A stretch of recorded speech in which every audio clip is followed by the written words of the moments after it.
नमस्कार। Army public school Delhi cantt की ओर से आप सबका हार्दिक अभिनंदन। आज मैं बिहारी के दोहे के बारे में पढ़ाऊंगी, जो कक्षा 10 की हिंदी पाठ्य पुस्तक स्पर्श में संकलित है। बिहारी गागर में सागर भरने वाले कवि के रूप में जाने जाते हैं। वे रीतिकाल के कवि थे। बिहारी जी ने रीतिकाल के ही प्रसिद्ध कवि आचार्य केशव दास से शिक्षा प्राप्त की थी। यहीं पर वो लोकप्रिय कवि रहीम दास जी से मिले।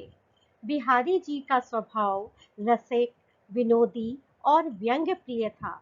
श्रृंगार व भक्ति उनका प्रिय विषय था।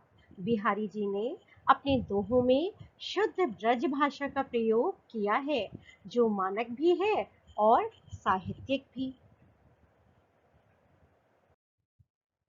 बिहारी की कृतियां। बिहारी जी ने केवल एक ही रचना लिखी थी, जिसके बारे में कहा गया है, मांझी पौछी चपकाई, युत प्रतिभा जतन अनेक, दीर्घ जीवन विविध सुख, रची सतसई एक। सतसैया, इसमें 700 दोहे हैं। इसके बारे में कहा जाता है, सतसैया के दोहरे जो नाविक के तीर, देखन में छोटे लगे, घाव करे गंभीर। सोहत ओढ़े पीठ पटु, श्याम सलोने गार, मनो नीलमणि शैल पर, आतप पर्यो प्रभार। बिहारी जी ने इस दोहे में कृष्ण के सांवले शरीर की सुंदरता का बखान किया है। कवि का कहना है कि कृष्ण के सांवले शरीर पर पीला वस्त्र ऐसा सुशोभित हो रहा है, जैसे नीलमणि पर्वत पर सुबह की सूरज की किरणें पड़ रही हो और उसकी चमकती नीली आभा देखते ही बनती है। उसी प्रकार कृष्ण की सुंदरता भी अतुलनीय है। इस दोहे में भक्ति रस है। मनो नीलमणि शैल पर उत्प्रेक्षा अलंकार है। जहाँ मनु मानो जनु जानो का प्रयोग होता है, वहाँ उत्प्रेक्षा अलंकार होता है। तो मनो नीलमणि शैल पर, यहाँ मनो का प्रयोग हुआ है, इसलिए उत्प्रेक्षा अलंकार है। अब अनुप्रास अलंकार देखें। पीठ पटु, श्याम सलोने, पर्यो प्रभार। आइए देखें दूसरा दोहा।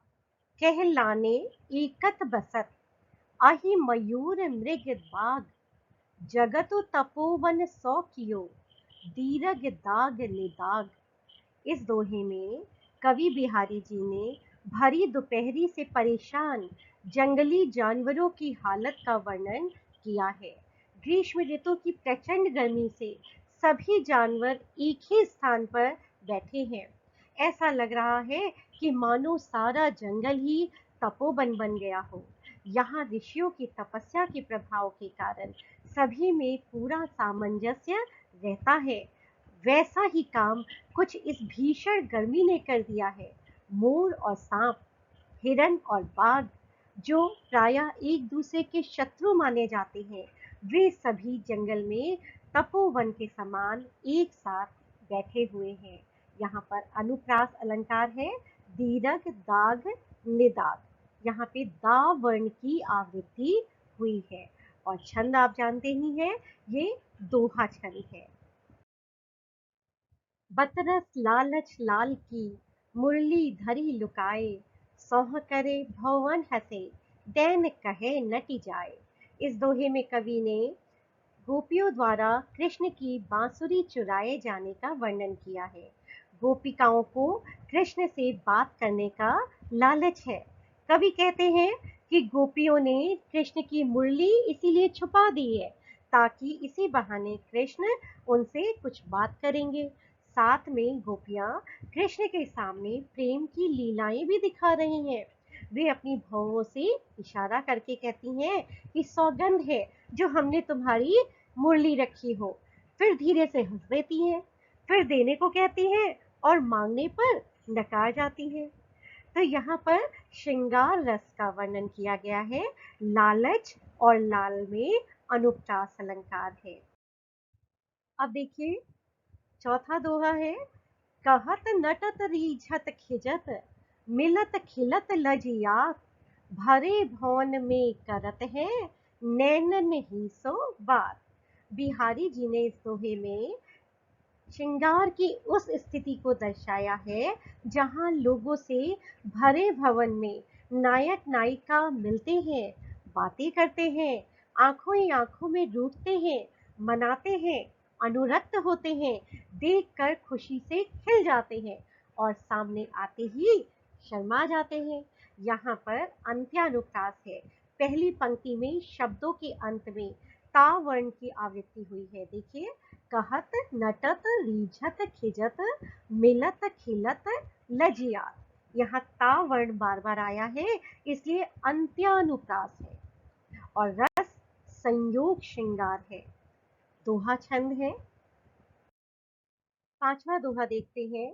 बैठी रही अति सघन वन पैठी सदन तन माहा देखी दोपहरी जेठ की छाहो चाहती छाह। इस दोहे में कवि बिहारी ने जेठ के महीने की प्रचंड गर्मी का बिंब उपस्थित किया है। कवि लिखते हैं कि जेठ की गर्मी इतनी तेज है कि ऐसी गर्मी में छाया भी कहीं नजर नहीं आती। वह या तो कहीं घने जंगल में बैठ गई है या फिर किसी घर की छाया लेकर बैठी हुई है। छाया भी ऐसा लग रहा है मानो छाया ढूंढ रही हो। दोहा छंद है यहाँ पर और अलंकार है मानवीकरण। छाया का इसी रूप में यहाँ पर मानवीकरण किया गया है। अब देखिए, कागद पर लिखत न बनत कहत संदेश लजात कहिए सब तेरो हियो मेरे हिय की बात। इस दोहे में कवि बिहारी ने उस नायिका की मन स्थिति का वर्णन किया है जो अपने नायक के लिए संदेश भेजना चाहती है, लेकिन लिखने में उसे लाज आ रही है। बस वह इतना ही लिखती है कि तुम्हारा हृदय मेरे दिल का हाल खुद ही समझ लेगा, क्योंकि दोनों की मनस्थिति एक सी है। दोनों व्याकुल है लेकिन अपनी दशा बताने में असमर्थ है।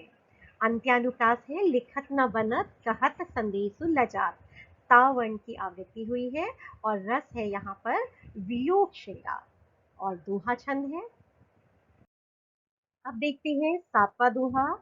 प्रगट भई द्विज राजकुल सुबस बसे ब्रज आई मेरे हरो क्लेश सब केशव केशव राय। कवि बिहारी का कहना है कि श्री कृष्ण ने स्वयं ही ब्रज में द्विजकुल अर्थात चंद्र वंश में अवतार लिया था। बिहारी के पिता का नाम भी केशव राय था, जो द्विजकुल अर्थात ब्राह्मण कुल के थे और ब्रज में आकर बस गए थे। दोनों की स्थिति में काफी समानता है। इसलिए बिहारी कहते हैं कि हे केशव, आप मेरे पिता के समान हैं, इसलिए मेरे सारे कष्ट को दूर कीजिए। यहाँ अलंकार देखिए, द्विजराज में श्लेष अलंकार है। द्विज का दो अर्थ है, एक है चंद्र और दूसरा है ब्राह्मण। केशव राय और केशव, यहाँ पे यमक अलंकार है। केशव का अर्थ है कृष्ण और केशव राय उनके पिता का नाम है, तो यहाँ पर यमक अलंकार है। रस यहाँ भक्ति अलंकार भक्ति रस है और दोहा छंद है। अब देखते हैं अंतिम दोहा। जप माला छापे तिलक सरे न एको काम मन काचे नाचे वृथा साचे राचे राम। बिहारी जी कहते हैं कि आडंबर और ढोंग किसी काम के नहीं होते। माला जपने से, छापा लगाने से, माथे पर तिलक लगाने से या राम राम लिखने से कुछ भी नहीं होता। मन तो कांच की तरह क्षण भंगुर होता है, जो व्यर्थ में ही इधर उधर नाचता रहता है। इन सब के बदले यदि सच्चे मन से प्रभु की भक्ति की जाए तो ही हमारा जीवन सफल होता है।